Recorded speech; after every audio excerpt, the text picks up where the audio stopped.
What do you get when you take regular Janes, add a splash of zealotry, and don them dandies in BF power armour?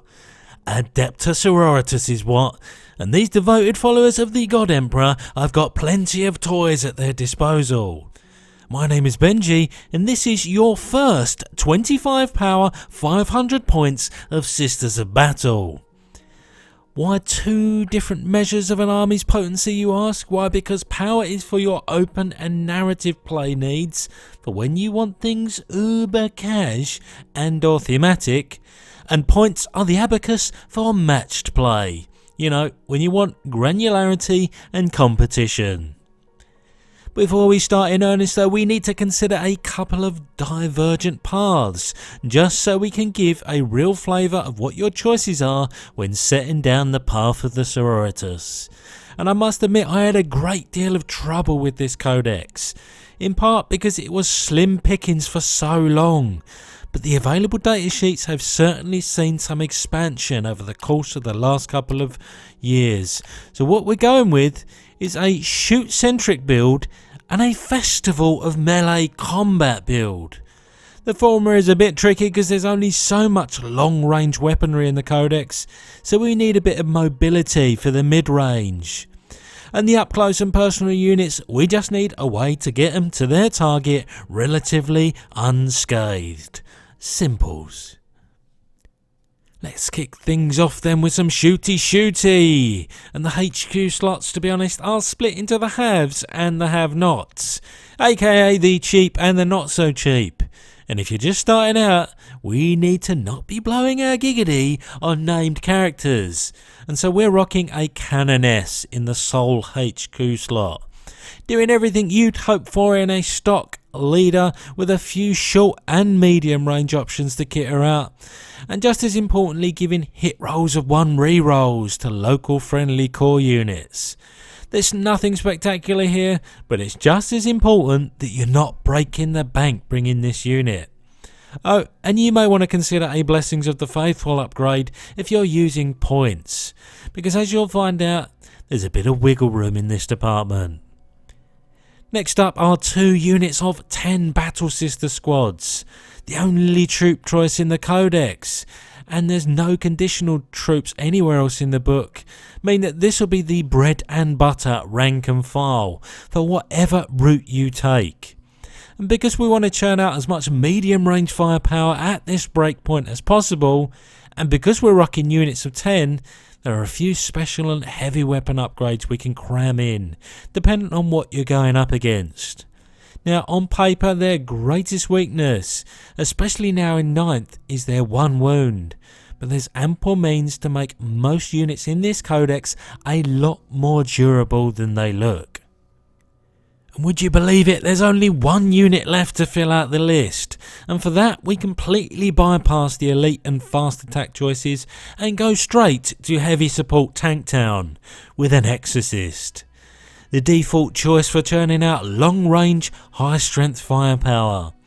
To be honest, it might be a little bit overkill for 500 point games, but helpfully you can subtract 30 points to the cost of the unit by taking a strength 5 conflagration rocket instead of the stock missile launcher, if you so desire.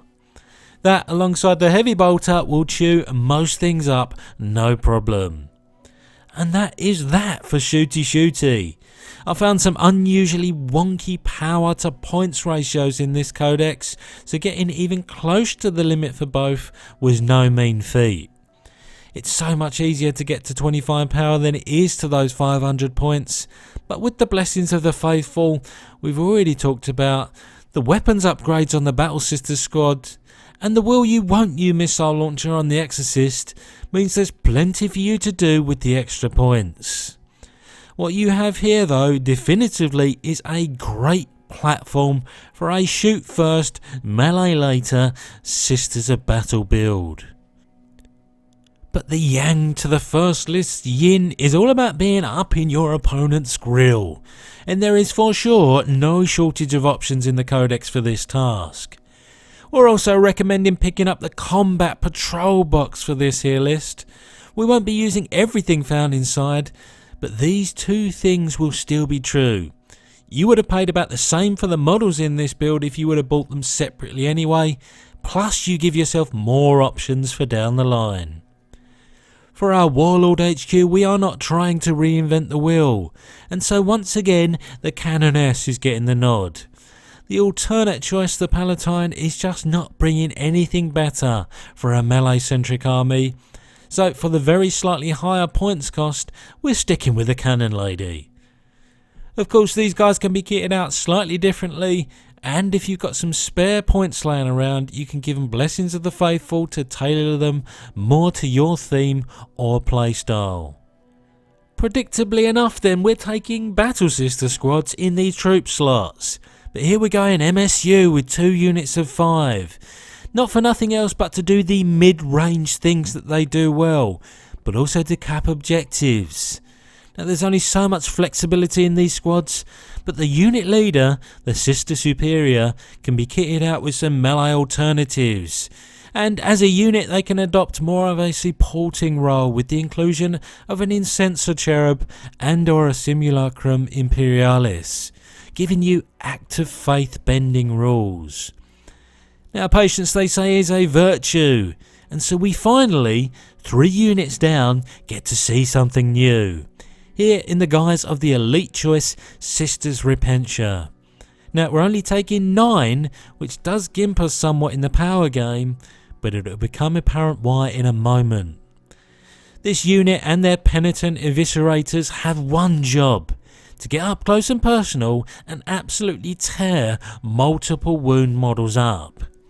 Now they have no armor saves whatsoever and only 1 wound, but the 6-up invuln and 5-up feel no pain give them that little bit more security.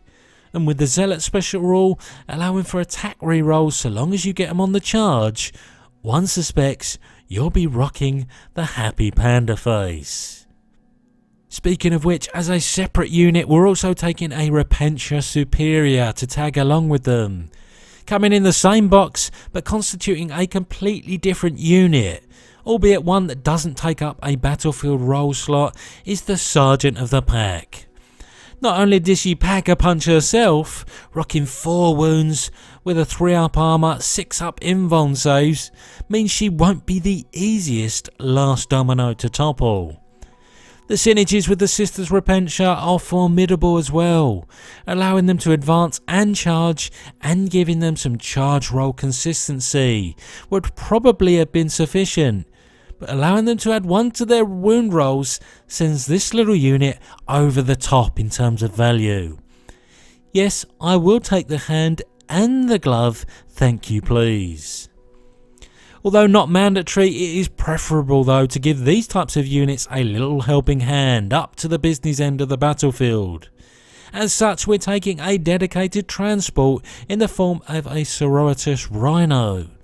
A capacity of 10 on board, and the limitations of what comes in a Repentia squad box are the 2 reasons then that we're only bringing 9 of the Eviscerator wielding ladies, so that the Sister Superior can sit snugly in there too.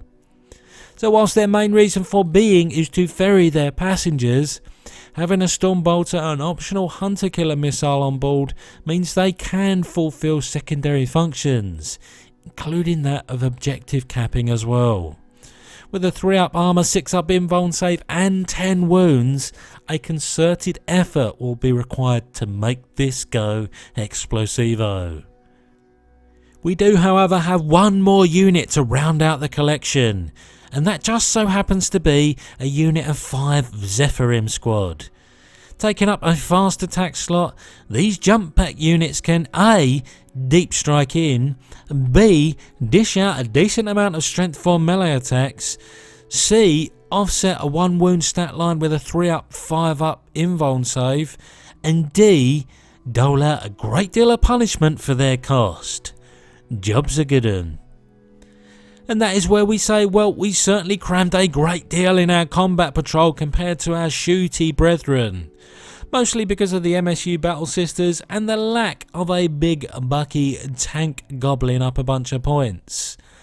Whilst we don't cover this in much detail in these videos, there's a great deal that can be done to lean into this build's playstyle, with all the orders, acts of faith, sacred rites and stratagems, etc. So do not fret too long about most of your army having just the one wound. There's plenty of durability and in this instance mobility to go around. As you can see from the price breakdown, you can get a fantastic deal when picking up these combat patrol boxes, and the discount you see on screen for the melee army doesn't even factor in the extra models that have gone unused in the box. As such, you may even want to consider it for the shooty army, as you're getting the Canoness and 10 of the Battle Sisters, plus a whole lot more. That though concludes today's narrative. I think we found a happy medium of variety here. You can of course just go and pick up the combat patrol box and go from there, but who likes to be shoehorned in this day and age? Should there be an interest, we will of course continue this saga at the various different army size breakpoints, up until it continues to be helpful. But for now, I have been the voice of your narrator Benji, and this video has ended.